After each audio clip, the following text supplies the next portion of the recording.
اتنی تیزی سے ہمارے اعمال میں تبدیلی نہیں آ رہی، اور یہ اعمال نام ہے اصل میں احساس کا۔ ہمیں اس قبر کا، اس آخرت کا احساس پیدا ہوتا ہے۔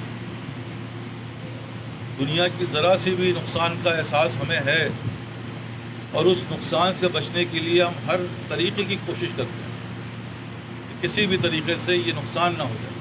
حالانکہ دنیا کا نقصان کوئی نقصان نہیں، لیکن احساس ایسا ہے کہ ہر لحاظ سے یہ کوشش کرتے ہیں کہ وہ نقصان ہو نہ جائے۔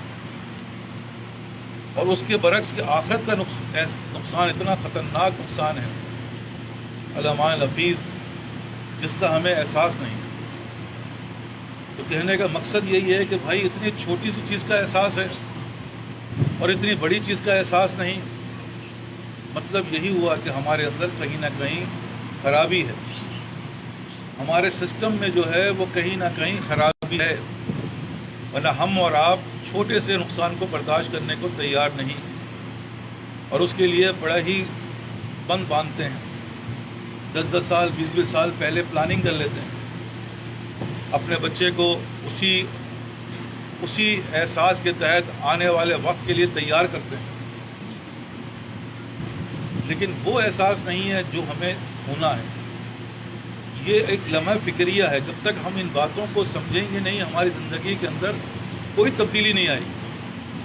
اگر تبدیلی صرف بات سننے سے آ رہی ہوتی، اور اگر تبدیلی صرف جو ہے وہ کتاب کے پڑھنے سے آ رہی ہوتی تو معاملہ ہی کچھ اور تھا، لیکن یہ تبدیلی جو ہے وہ احساس کا نام ہے۔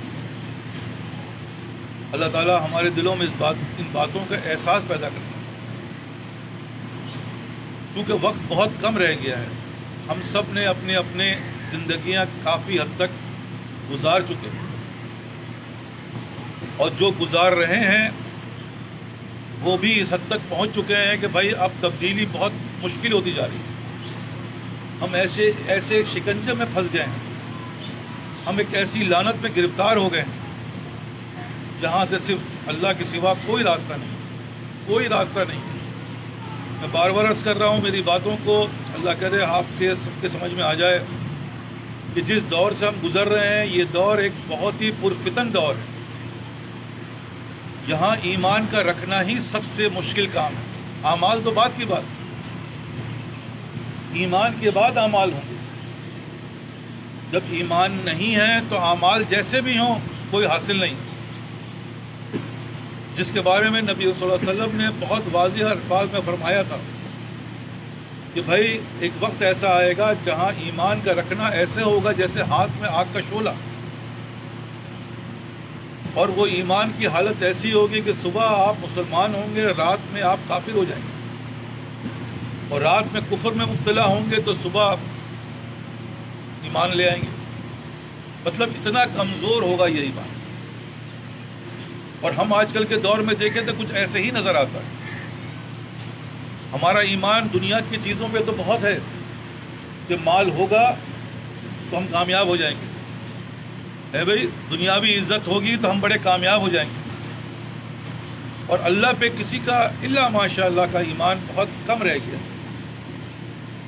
اگر میں کہوں کہ بھائی یہ بات جو میں کہہ رہا ہوں اس کی دلیل کیا آپ کے پاس، تو دلیل یہی ہے کہ جس کے پیچھے ہم بھاگ رہے ہیں، ہماری سوچ جس طرف بھاگ رہی ہے وہ اس بات کی دلیل ہے کہ ہم کہاں کھڑے ہوئے ہیں، ہماری سوچ و فکر کہاں جا رہی ہے۔